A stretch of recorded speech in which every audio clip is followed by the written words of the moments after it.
যেহেতু স্পেস অনেক ছোট, তো পুরোটাই ক্র্যাঙ্ক দেওয়ার কথা ছিল, কিন্তু পুরোটা ক্র্যাঙ্ক দেব। আসসালামু আলাইকুম রহমতুল্লাহ। সম্মানিত ভিউয়ার্স, অনেক মিস্ত্রি ভাই আছে, তাদের মাথায় কাজ করে না যে একটা জালিতে যদি একদিকে ক্র্যাঙ্ক হয় আর একদিকে সাদা, তাহলে সেই জালিতে সাদাতে তারা অনেক ভুল করে। তো আজকে আমি এই ভিডিওতে আপনাদেরকে দেখাবো যে কীভাবে এক জালি এক সাইড ক্র্যাঙ্কে ছাদ বানতে হয় বা সাজাতে হয়।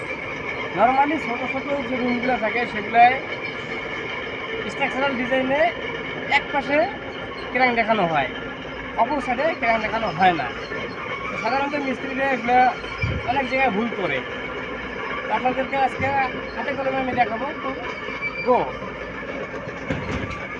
জালি সাজাতে হলে সর্বপ্রথম এই রডটা থাকতে হবে, কারণ মনে রাখতে হবে ছাদ বাঁধার সময় শর্ট ডিরেকশনের রড আগে পড়ে আর বেসের সময় লং ডিরেকশনটা আগে পড়ে।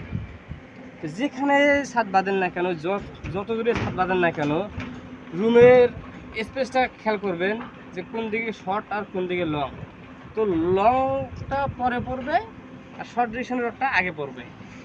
তো আগে আমরা এই রডটা ফেলে নিয়েছি। নেওয়ার পর যেহেতু আমাদের একদিকে ক্র্যাঙ্ক আছে, আমাদের ক্র্যাঙ্ক দেখাচ্ছে 5 ইঞ্চি সেন্টার টু সেন্টার, এই কারণে আমরা এই রডটা অর্থাৎ লং ডিরেকশনের রডটা আমরা ফেলে নিয়েছি।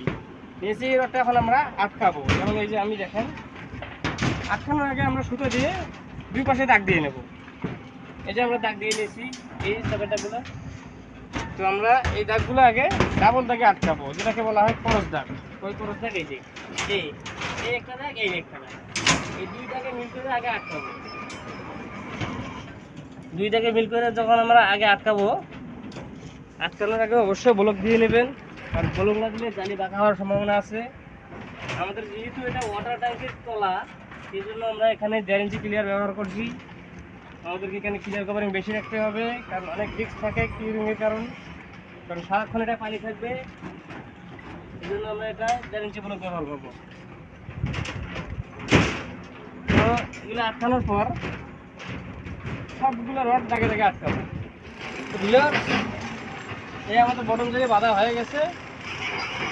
বটম জালি অথবা ক্র্যাঙ্কের বডি যেটাই বলেন না কেন, আমাদের বাঁধা হয়ে গেছে। বটম জালি বাঁধা হলে আমরা কী করবো, ক্র্যাঙ্কের যে বুকের তলে রড যেটাকে বলি আমরা, ক্র্যাঙ্কের গলা থেকে ইনসাইডে ভিতর সাইডে যে রডটা থাকে সেটাকে আমরা বুকের তলে রড বলে থাকি। সেই বুকের তলে রড হলো যেটা, এই রডটা আমরা ফেলে নিয়েছি। আমাদের এখানে মাপে 4টে রড খাবে, 1 2 3 4টে রড আমরা ফেলে নিয়েছি।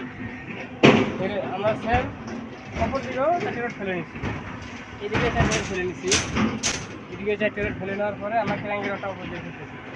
আমাদের যেহেতু স্পেস অনেক ছোটো, তো পুরোটাই ক্র্যাঙ্ক দেওয়ার কথা ছিল, কিন্তু পুরোটা ক্র্যাঙ্ক দেবো না, আমরা প্রস্তুতির মতো করবো। এই জন্য আমাদেরকে বলা হয় যে ড্রয়িংয়ে যা থাকে থাক, এবং ড্রয়িংয়ে কিছু ভুল আছে, সেই ভুলটা আমরা নাই বললাম।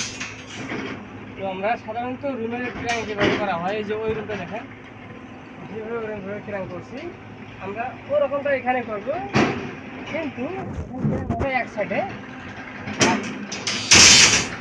দুই সাইডে হবে স্টার্ট অফ। এই স্টার্ট অফ দেখি মন ছুটি যায় মদিনায়, টাকা পয়সা পকেটত নাই। মন ছুটি যায় মদিনায়, টাকা পয়সা পকেটত নাই। কেমন করি যেমনে কমক ভাই, ও ভাই কেমন করি যেমনে কমক ভাই। মোর মন ছুটি যায় মদিনায়।